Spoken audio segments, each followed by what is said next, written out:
நல்லபடியாக வெற்றிகரமாக அனைத்து மக்களின் பிரார்த்தனைகளோட Sunita Williams and Butch Wilmore நல்லபடியாக பூமிக்கு வந்து இறங்கிட்டாங்க. இதில் என்ன ஒரு விஷயம்னா, இந்த விஷயத்தை பற்றி நம்ம நிறைய பேசிட்டோம்.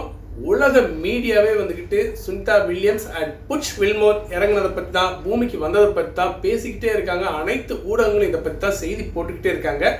இன்றைக்கி நம்ம அதை பற்றி பேச போகிறது இல்லை, ஏன்னா கடந்த 2 வீடியோவில் இதை பற்றி நிறையவே பேசிட்டோம். இன்றைக்கி என்ன பேச போகிறோம்னா, 8 நாள் தான் ஐஎஸ்எஸ் இன்டர்நேஷ்னல் ஸ்பேஸ் ஸ்டேஷனுக்கு வந்து Sunita Williams and Butch Wilmore போனாங்க. ஆனால் சந்தர்ப்ப சூழ்நிலை அவங்க போன விண்கலத்தில் ஏதோ ப்ராப்ளம், அதனால் வந்து அவங்க அங்கேயே தங்க வேண்டிய சூழ்நிலை ஏற்பட்டு கிட்டத்தட்ட 286 நாட்களுக்கு அப்புறம் இன்னைக்கு காலையில் வந்து அவங்க சேர்ந்துருக்காங்க. கடந்த சனிக்கிழமை அவங்கள கூட்டிகிட்டு வர்றதுக்காக அங்கே மேலே இருக்கக்கூடிய அனைத்துலக விண்வெளி ஆராய்ச்சி மையத்துக்கு ஸ்பேஸ் எக்ஸோட விண்கலம் போய் சேர்ந்துச்சு. கிட்டத்தட்ட பார்த்தீங்கன்னா சனிக்கிழமைக்கு அப்புறம் கடந்த செவ்வாய்க்கிழமை அங்கேருந்து கிளம்பிடுச்சு விண்கலம். சுனிதா வில்லியம்ஸையும் புட்ச் வில்மோரையும் இவங்க கூட இன்னும் 2 பேர்த்தையும் சேர்த்து கூப்பிட்டுக்கிட்டு கிட்டத்தட்ட வந்து அந்த டிராகன் கேப்சூல் மூலமாக கீழே பூமி வரைக்கும் வந்துக்கிட்டு இருக்கு.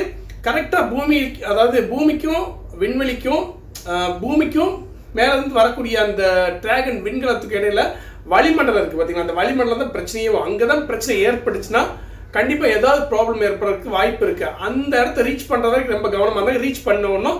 எல்லாத்துக்குமே செம்ம ஹாப்பி.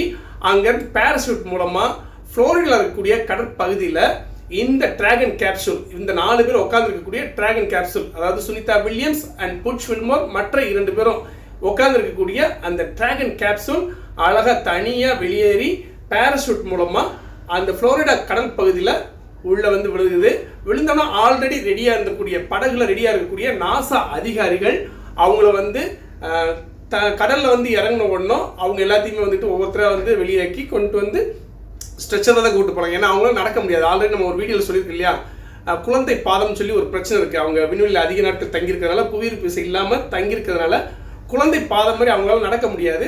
ஸோ எல்லாத்தையுமே ஸ்ட்ரெச்சரில் வச்சு கூப்பிட்டு போயிருக்காங்க. கிட்டத்தட்ட 1 வாரம் கழிச்சு எல்லாத்துக்குமே சரியாயிடும். இது ரொம்ப சந்தோஷமான சிறப்பான விஷயம் என்னன்னா, டிராகன் கேப்சூல் பூமிக்கு வந்து இறங்கி ஃப்ளோரிடா கடல் பகுதியில் இறங்கின உடனே அவங்க 4 பேர்த்தையும் வரவேற்கிறதுக்கு மக்கள் எவ்வளோ ஆர்ப்பரிக்கிறாங்க இல்லையோ, சந்தோஷப்படுறாங்க இல்லையோ, அந்த கடல் பகுதியில் இருக்கக்கூடிய டால்ஃபின் மீன்கள் எல்லாமே ஒன்று சேர்ந்து சுற்றி அந்த டிராகன் கேப்சூலை சுற்றி துள்ளி குதித்து அவங்கள வரவேற்கிறது மாதிரி ரொம்ப மனதை நெருடக்கூடிய அற்புதமான சந்தோஷமான நிகழ்வு எனக்கு நடந்திருக்கு. ஸோ நல்லபடியாக வந்துட்டாங்க, சந்தோஷப்படலாம். இன்னும் 1 வாரம் கழிச்சு அவங்க வந்து இயல்பான உடல்நிலைக்கு திரும்புவாங்கன்னு சொல்லி அங்கே உள்ள ஆராய்ச்சியாளர்கள்லாம் தெரிவிச்சிருக்காங்க. மீண்டும் ஒரு தகவலோட சந்திக்கலாம்.